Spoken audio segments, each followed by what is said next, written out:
guys.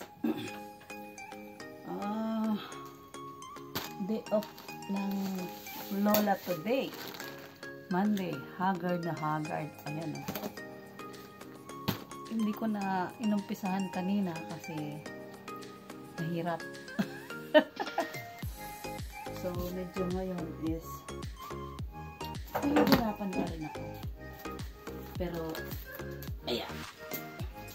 Magsasarado na lang ako ng ng box. Kasi, solo ko ngayon ang boarding house. Wala yung mga kasamahan ko.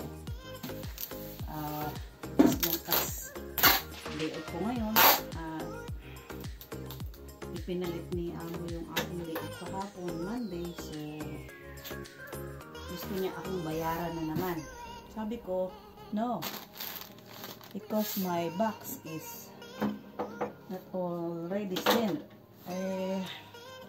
I need to fix it and send to Philippines. So, kaya tayo ay pinag-day off kahit Lunes. So, kahit Lunes at day off natin, nag-message naman ng Amo. Sabi niya, alasin ko ba ang sundo ng baby? Diyos ko naman, nanay siya. Tumawag na lang sa school. Hindi na tatanong pa sa kanya. Diba guys? Ngayon lang nangyari yun na magtanong siya sa akin na anong oras ang sundo ng anak niya. Alam naman niya. Siya ang magulang. At siya ang nakikipag-connect sa school. Kahit nasa grocery ako dahil dinagdagan ko pa, medyo may budget pa tayo, no? Nakasahod na. Isang buwan na nga ito. Ay, kasi inabot ng isang buwan at isang buwan talaga akong walang day off. Since nung kinuha ko ito at nung binuo ko, isang buwan na yun. So, kahit anong sabihin ng landlady ko, ay wala din siyang magawa. Kaya, ito, hindi ako pumayag na bayaran na naman niya yung day off ko kasi gusto niyang mangyari ay hindi ako mag-day off. Hindi naman yung puro pera kasi kailangan ko din ng ang pahinga kahit na konti. Kung bang wala kang camera sa harap, walang hidden camera na magmamasid sa mga galaw mo, at saka makapagpagawa naman sa kakulitan ng aking alaga. Isa pa, meron din akong gagawin. At ito na nga yung guys. So, ito na lang. At hindi ko man siya ma-send ngayon. Is, ma-fix ko lang siya at lagyan ng tape paikot, paulit-ulit. Iwan ko na lang yung pera sa landlady. Siya na lang ang mag-pick up. Pero sana is makaya ko pa ito. Hanggang gabi naman sila doon. Ayan, hanggang 6 ata. Pero baka hindi namin ito makuha. Dahil alanganin na guys. Ayan, pagsarap pa lang tayo. As long as may address na siya, kompleto na, pupunta ko lang at isasarap. Medyo nahirapan din ako. Ilagyan ko ng mga Quaker Oats sa aking mga apo. Diba? Kapag walang pangmerienda o almusal, meron silang iluluto, pasta. Ilagyan ko din ng Nutella. Kasi paborito ng aking mga apo. Lalo na sa aking apo bunso-bunso. Pagka nag-request yung Nutella. Pagka ubos na, at nakapagpa-box ay hindi na lang sila binibili sa suki nila sa Pilipinas. May naman doon na Kaya lang, nabasa, kahit bigyan mo naman ng pera, hindi tawag ng pera sa Pilipinas. Kahit sabihin perahin mo na lang, bumili na lang kami ng maliit, mura, pwede. Hindi rin nauwi sa pera. Ang buhay naman.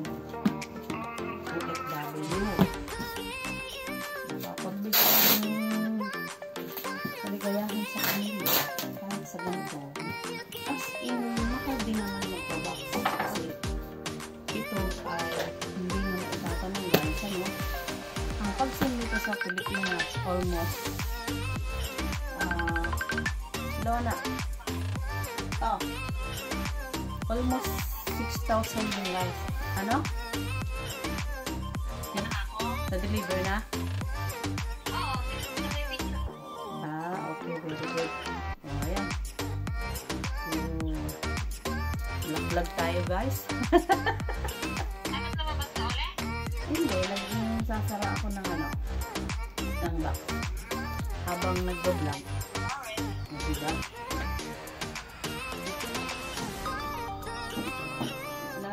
Na kaya ma-surprise si bunso niya. Sabihin ko nga kasi.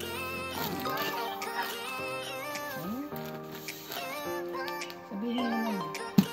Ang kasada. Tapos idoblehin ko na lang siya kasi doble-doble na lang yun. Bakit nagbiyahe ba? Nagbiyahe siya? Si bunso? Ay, hindi ko alam. Ayan guys, sarado na. Kunti na lang. Isang pasado na lang. Habang tayo ay pagod. Makikita ang ating oh my God. So, kailangan natin hila, tulak. Ayan. Hila, tulak.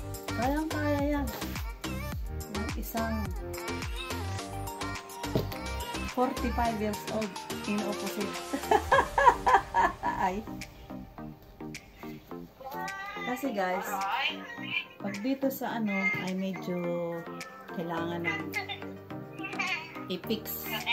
Yan, kausap ang aking apo. O bakit? Anong nangyari? Mut. Mut. Buti marunong na siya magsalita. Mut.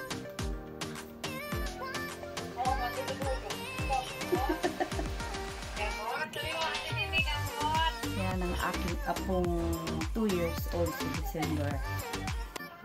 Mamot. Oh.